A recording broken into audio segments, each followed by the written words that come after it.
Today, we will cover spinning, spiral dives, and side slips. In the first section of this tape, we will show you how to recognize and avoid conditions that can lead to a spin, how to enter a spin, and the correct recovery action that must be taken. The last section is devoted to spiral dives. Spinning occurs after an aggravated stall and is the auto-rotation of the aircraft as it loses height. There is no practical application for the spin in normal flight. You will learn to recognize it, avoid it, and, should you go into a spin, recover from it. First, some safety considerations before even attempting this maneuver. Use only an aircraft that has been certified for an intentional spin. This will be indicated by a certificate in the Pilot Operating Handbook or cockpit placards. Be familiar with entry and exit procedures outlined in the Operating Handbook. The procedures you will see in this video apply to most light aircraft, but some planes have their own idiosyncrasies.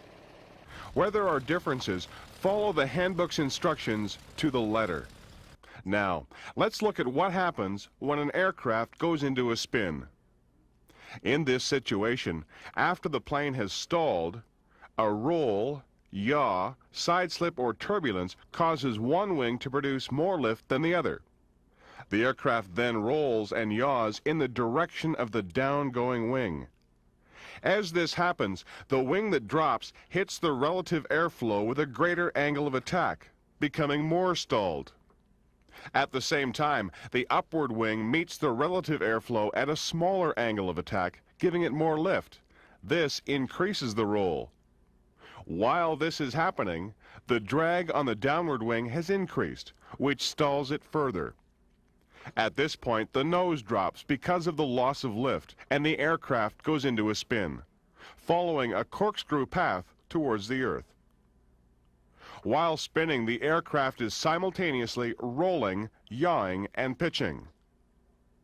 As it spins, the vertical and forward speeds are relatively low. Load forces are somewhat greater, but relatively steady. And pitch attitudes may vary from flat to steep. The spin maneuver has three stages: the incipient stage, the fully developed stage, and the recovery. The incipient stage takes place from the time the aircraft stalls and rotation starts until the spin axis becomes vertical or nearly vertical. In light aircraft, this stage occurs very quickly, in about 4 to 6 seconds. It consists of approximately the first 2 turns. Typically, incipient stage motion begins during a stall as one wing drops. As the nose drops, there is an increase in the yawing motion. About the half-turn point, the aircraft points straight down. Because of the inclined flight path, the angle of attack is generally greater than that of the stall. Near the end of the first turn, the angle of attack continues to increase and the nose of the aircraft may come up. Going into the second turn, the flight path becomes more vertical. As the aircraft enters the fully developed stage, the spinning motions become more repetitious and stabilized from turn to turn, and the flight path is now nearly vertical. The third stage of the spin is recovery, and we will deal with that later. First, let's look at entry into the incipient stage. There are several ways you can put an aircraft into a spin, whether deliberate or accidental. Keep in mind, the angle of attack, not attitude, is the key factor. You can enter a spin while level, descending, or climbing. A spin may also occur after a high-speed stall. Here is one way to enter a spin. Keep in mind, the aircraft must be fully stalled or it might not spin. Before you begin this procedure, make sure you comply with all safety precautions. Do the cockpit checks. Make sure you are over an unpopulated area and have achieved the minimum altitude for this maneuver. We cannot stress enough that the aircraft used for the spin exercise is certified for this maneuver and is properly loaded. Failure to heed this advice has resulted in several fatalities. Read the type certificate. pilot operating handbook, or cockpit placards so you know under what conditions, if any, spin practice may be undertaken in that aircraft. The minimum altitude for recovery from a spin is 2,000 feet, or the height recommended by the manufacturer, whichever is greater. Also keep in mind, unless the aircraft is equipped with gyro instruments that can be caged or withstand sudden changes in attitude, instrument damage may result from this exercise. Now, reduce power to a minimum and stall the aircraft. You do this by gradually applying full aft control column while maintaining a near normal climb attitude. Just before the stall, apply full rudder in the direction of the desired spin. Auto rotation will occur as you maintain full rudder and hold the control column fully back. Ignore the instinctive tendency to release pressure. Allow the spin to continue through the desired number of turns, but never go more than 6 turns. Approved aircraft are not normally tested beyond these limits. As a rule, 2 turns of a developed spin should be sufficient for this exercise. Before we talk about recovery, here are some review questions on the material we've covered so far. What are the differences between the incipient and fully developed stages of a spin? What are the differences between the incipient and fully developed stages of a spin? During the incipient stage, the flight path is changing from horizontal to vertical in a short time, about 4 to 6 seconds. This stage lasts about 2 turns. In the fully developed stage, the aircraft is in an almost vertical descent. The roll, yaw, and pitching motions become repeatable and stabilized. True or false? A spin can only be entered from level or downward flight path. True or false? A spin can only be entered from a level or downward flight path. False. The angle of attack is the key factor in the spin, not the attitude. It is possible to enter a spin in a climbing attitude as well as from descending or level flight. At what minimum altitude should spin recoveries be practiced?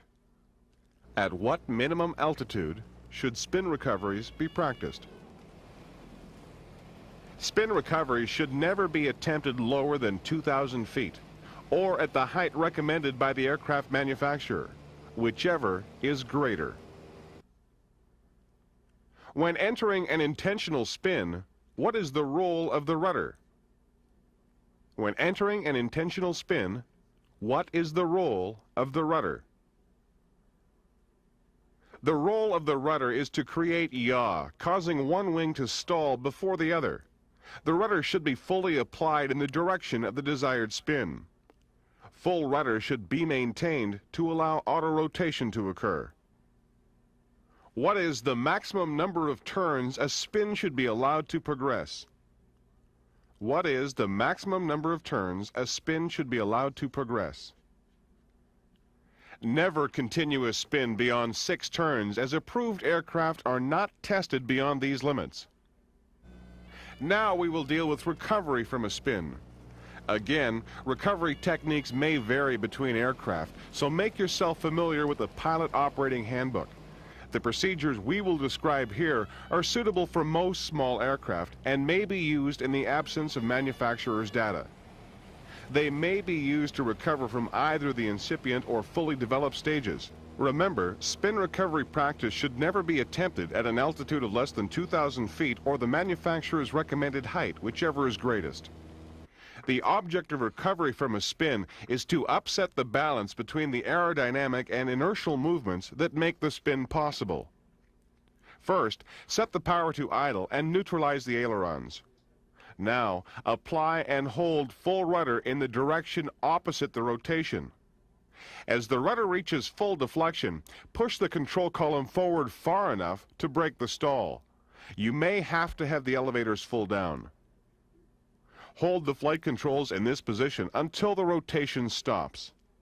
As the rotation ceases, neutralize the rudder, level the wings, and recover smoothly from the resulting dive. Recovery time is shorter in the incipient stage, and somewhat lesser control input is needed in this stage. In the fully developed stage, the aircraft may go through one or more turns after recovery procedures are carried out before the rotation stops. Be sure to apply the recovery controls in the proper sequence and hold them until rotation stops. Prematurely easing off the controls may extend recovery time. There are other factors that will affect recovery time. They include aircraft loading and distribution, the center of gravity and weight, altitude, aileron, flaps, and power. If the aircraft has added weight far from the center of gravity, the inertial moment is increased, causing a more shallow spin attitude and more sluggish recoveries. Forward location of the center of gravity makes it more difficult to get into a pure spin.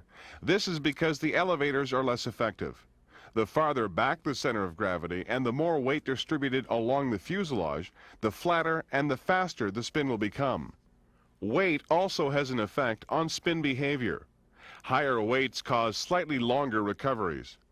In high altitudes, recoveries may take longer since the air is less dense, reducing the effectiveness of the flight controls. There is no set rule on the effect of ailerons on spin recovery. This varies from aircraft to aircraft. Keep the ailerons neutral until the aircraft is unstalled. Using flaps may cause one of three reactions. They may induce a flatter spin, prolonging the autorotation at a lower spin rate. They may reduce the effectiveness of the rudder because of deflected airflow.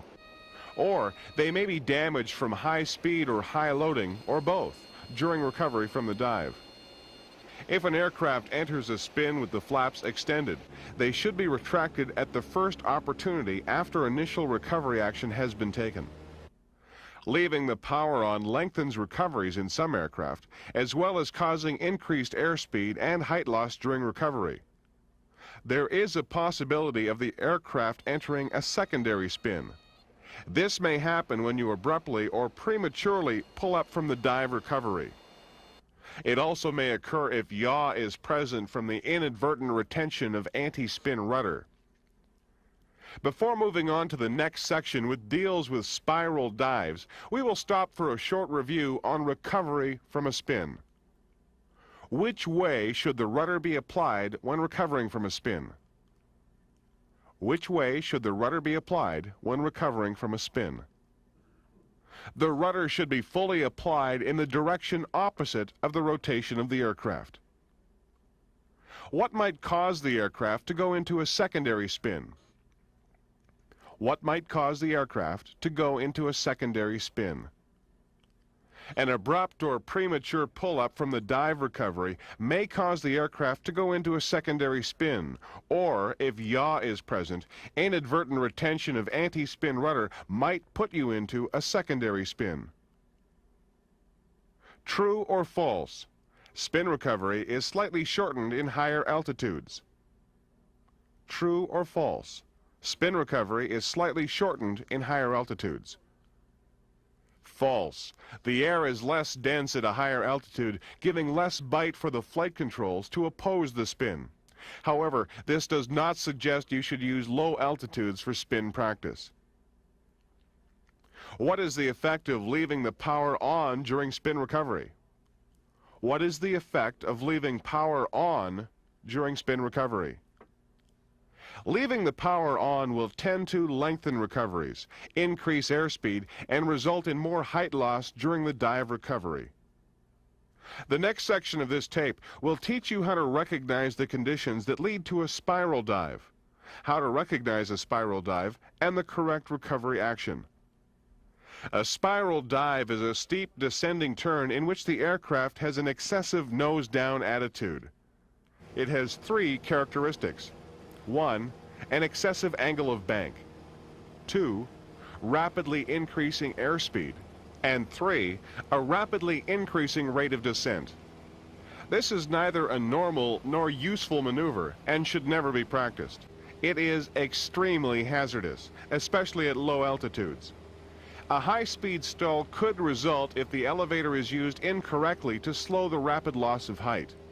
As well, the aircraft may sustain structural damage in the pull-up if the loading becomes excessive. During a spiral dive, the increasing airspeed may result in structural damage to the aircraft. The sudden loss of height can also be deadly, especially at low altitudes. There is a danger of pilot blackout or a secondary high-speed stall. A spiral dive somewhat resembles a spin. While practicing spins, it is possible to become disoriented so that what appears to be a spin is in fact a spiral. How do the two differ? You recall in a spin the airspeed is at or about stalling speed. In other words, constant and low. The airspeed in a spiral dive is high and rapidly increasing. You can find yourself in a spiral dive by attempting to force the aircraft into a spin too soon before a stall occurs. A spiral may also result if the elevator controls are relaxed once a spin has started. As well, you can go into a spiral dive during a steep turn in which the controls are mismanaged and the nose is allowed to drop. When doing this, make sure the engine throttle is closed to bring the rapidly increasing airspeed under control. This will also reduce the load factor buildup when recovering from a dive. Recovery from a spiral dive is not difficult, but the action must be taken promptly and in this sequence. First, close the throttle. Almost simultaneously, level the wings. Keep the aircraft straight. Now, ease out of the dive. Finally, apply power to maintain height. We cannot stress enough that the spiral is not a maneuver to be practiced. Your flight instructor will demonstrate it for you from an incorrectly entered spin or a poorly executed steep turn. During this exercise, you should notice a sudden increase in airspeed and wing loading. It will be obvious how any attempt to pull out of the dive without first leveling the wings only aggravates the situation. Now, for a quick review of this material. Describe how you would recover from a spiral dive. Describe how you would recover from a spiral dive. First, reduce power and then almost simultaneously level the wings and bring the nose up to ease out of the dive. Finally, apply enough power to maintain height. In recovering from a spiral dive, why is it important to level the wings before easing out of the dive? In recovering from a spiral dive, why is it important to level the wings before easing out of the dive? In this situation, you have the problem of wing loading from the excessive angle of bank. Failure to level the wings before pulling out of the dive will only tighten and aggravate the maneuver. What is the basic difference between a spin and a spiral dive? What is the basic difference between a spin and a spiral dive? A spin occurs at or about stalling speed.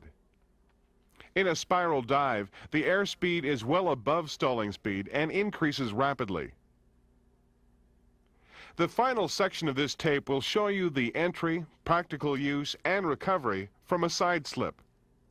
Side slipping is a maneuver in which the aircraft is in a banked attitude, but its tendency to yaw is reduced or prevented by rudder control. You can use side slip to lose height without increasing forward speed, increase the rate of descent while turning, or counteract drift while landing in a crosswind. The last is probably the most common use of the maneuver today. With the advent of flaps, side slips are seldom used to lose height or steepen the angle of descent. However, the maneuver can prove to be of great value in the case where the flaps are not working, or should you be flying an aircraft without them. There are three types of side slips: the forward side slip, the regular side slip, and the slipping turn. Use the forward side slip to lose height or steepen the glide slope on approach to landing while maintaining the center line of the runway. To get into this maneuver, bank the aircraft in the desired direction and simultaneously apply rudder in the opposite direction to control the degree of yaw needed to maintain direction. Airspeed is maintained by the elevators. The angle of longitudinal axis must be constantly adjusted to compensate for changes in wind velocity during landing. This is done by rudder control. There are 3 ways to recover from the forward side slip. You can release the rudder pressure and allow the aircraft to return to its original heading. Recovery can also be achieved by leveling the wings or adjusting the pitch attitude to resume normal descent and airspeed. In a regular side slip, the longitudinal axis of the aircraft remains parallel to the original heading, but the flight path is moved to the left or the right. The amount of movement is dependent on the steepness of the bank, which in turn is affected by the wind velocity. A regular side slip is executed by banking the aircraft in the desired direction of movement. At the same time, opposite rudder is applied to hold the original heading. To prevent an increase in airspeed, make sure the nose is raised above the normal gliding attitude. This maneuver has limited uses in steepening an approach to landing, but is essential when trying to land in a crosswind.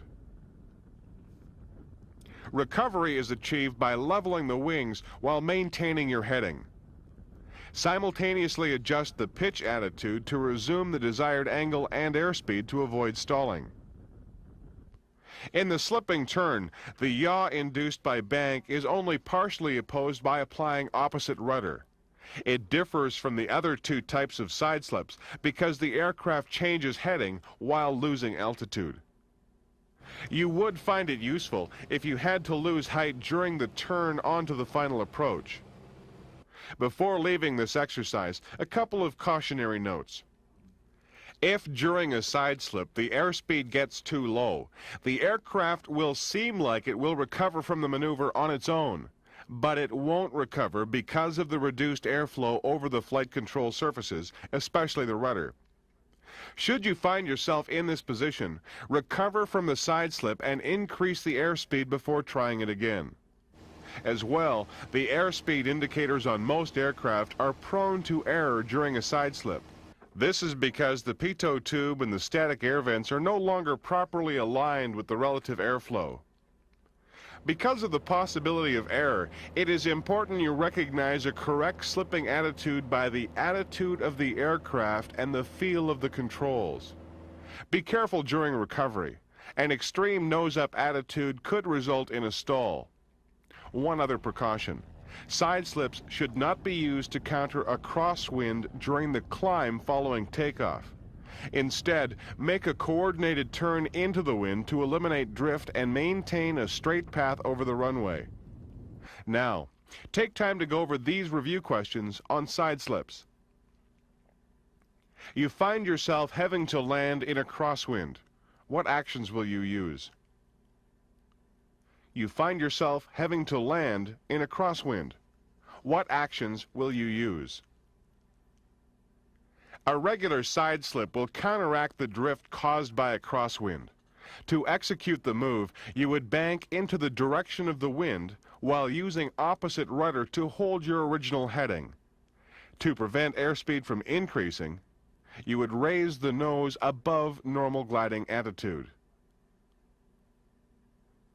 During a side slip, you notice the airspeed dropping too much. What action should you take? During a side slip, you notice the airspeed dropping too much. What action should you take? You'll have noticed an excessive nose-high attitude as the airspeed became too low. It appeared as though the airplane was beginning to recover from the side slip on its own. Complete the recovery before attempting the maneuver again. Why are airspeed indicators on most aircraft unreliable during a side slip? Why are airspeed indicators on most aircraft unreliable during a side slip? During this maneuver, the pitot tube and static air vents are no longer aligned with the relative airflow, making the instruments prone to error.